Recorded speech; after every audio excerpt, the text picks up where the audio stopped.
My name is Steven, and I love video games just as much as the next guy. I grew up on a lot of single-player horror games. I would watch my dad play titles like Resident Evil, Silent Hill, and even The Thing on PlayStation 2. As a youngin', I would dart upstairs at the sight of something terrifying. I almost always came back because I was intrigued. After experiencing these titles, no other scary games fazed me, and I longed for the day I was old enough to play them myself. I loved these games and respected them the more I grew. But it wasn't until 2013 a game would release that left such a lasting impression on me. I played other Naughty Dog games like Jak and Daxter and Uncharted, but The Last of Us was different, to say the least. It wasn't until those opening credits played when my eyes and ears ignited. I remember with goosebumps peeking at the TV down the hallway, and it was then I knew this game was going to be special. I remember in class explaining to my peers how amazing it is and that they should play it. I've never been so invested in a game. My heartstrings were intertwined with the story and its characters. It is no secret the ending left everyone wanting more. I myself had to see this tale through. So it was 6 years ago that I wrote a thorough plot for a sequel, a tale of suspense and longing. Unfortunately, as a young teen, I was too afraid to go to Naughty Dog, not to mention their disclaimer on their website not to approach them with game ideas. But as of recent development, I realized this was my mistake. I should have shared the story on the internet years ago. Here's my idea for a Last of Us sequel. Hold on, cause it's a doozy. Imagine a long, narrow road with downed telephone poles and abandoned cars on either side.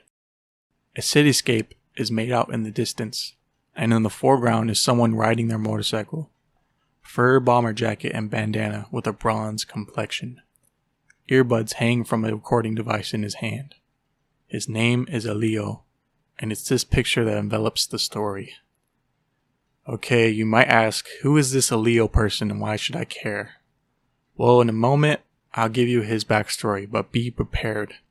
You might need to sit crisscross applesauce for this one. At this time, I'll need your full attention, but I assure you the payoff is worth it. Okay, here we go.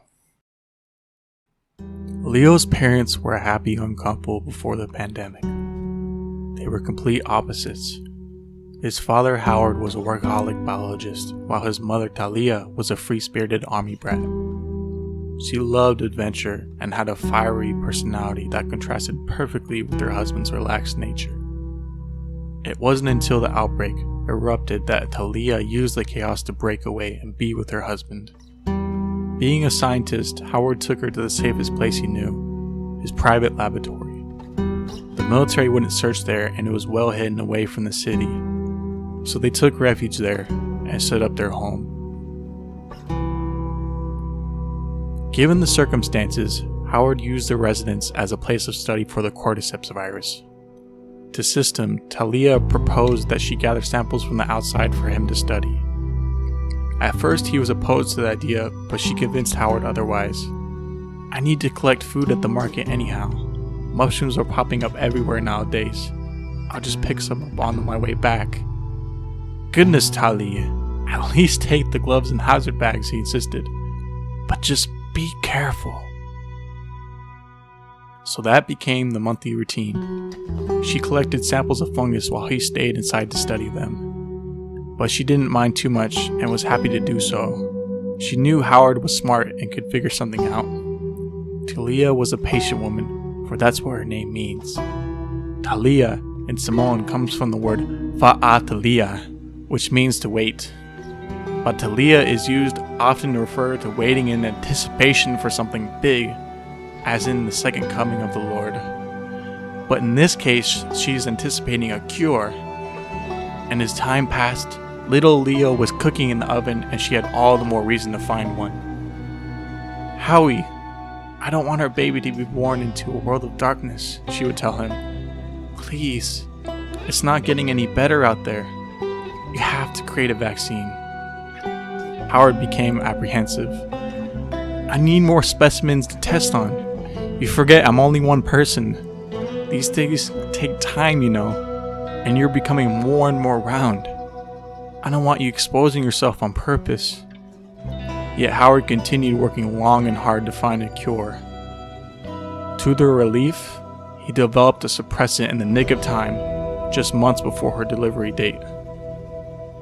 It's not a permanent solution, but it'll allow minimal spore exposure. It will slow the process down. They're only temporary. I can't help if you're bitten, Howard explains. We're on the right path, though. When Aaliyah was born, he was premature, so all effort was put towards nursing the little infant to health. He was so small, he could be swaddled in his mother's bandana. With his parents' tenacity, Aaliyah grew to be a strong young boy. The newfound suppressant allowed Talia to take a pause and focus on raising her son, while Howard continued working. She taught him how to safely scavenge the wasteland. She gave him motorcycle and hunting lessons. They spent a lot of time together, and because of this, Leo felt a strong bond with his mother. Things were looking up for the three of them, but it was only a matter of time until their luck ran out. One fateful day on a supply run, Talia was captured by raiders. Little Leo escaped all the way home, stressed that they go save her, but Howard refused. "No, it's too dangerous. We can't go back and get her.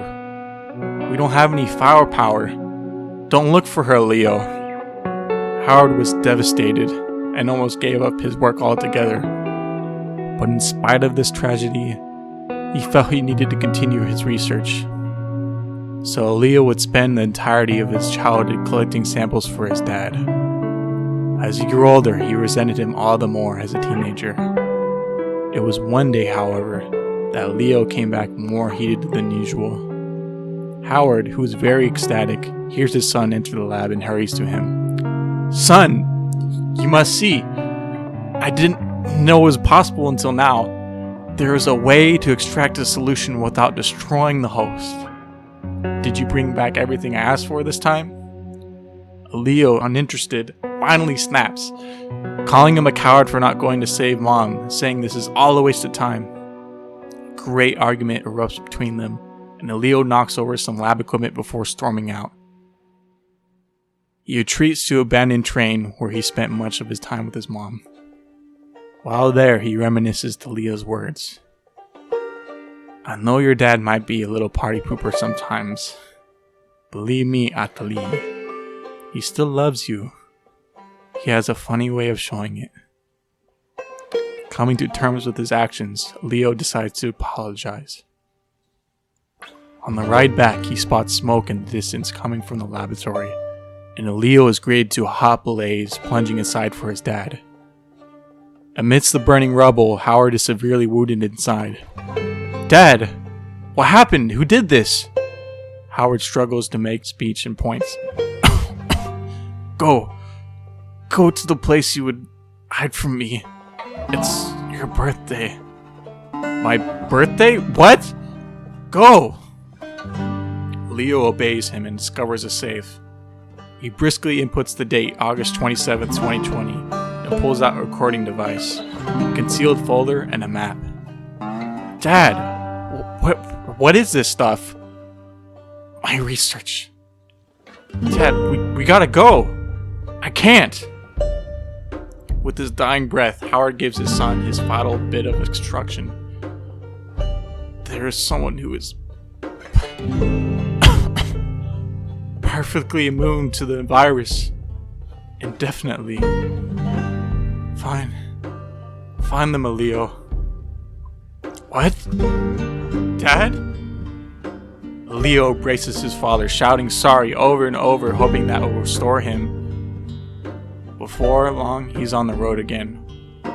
Looking back is the wreckage of the laboratory, and what's left of his father is in his backpack. And everything forward is unknown. And that brings us to the present. Now, it's Leo's sole goal in life to find this person and deliver his father's results. The story goes back and forth between Ellie's and Joel's life at Tommy's, but the vast majority of the game is the journey. Instead of taking Ellie across the country, you are actually looking for her on this turmoil-filled but hopeful quest. You are a protagonist trying to deliver a message over a long distance. Simple in design, but it's lengthy in its execution, and that is my idea for a Last of Us sequel. There is so much I can expand upon and share. I just wanted to keep this video relatively short.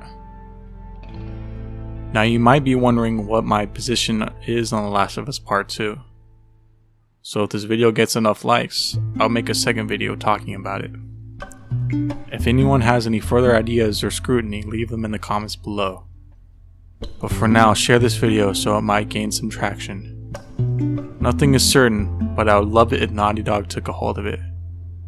This is Cleveland Gaming. God bless, and see you later.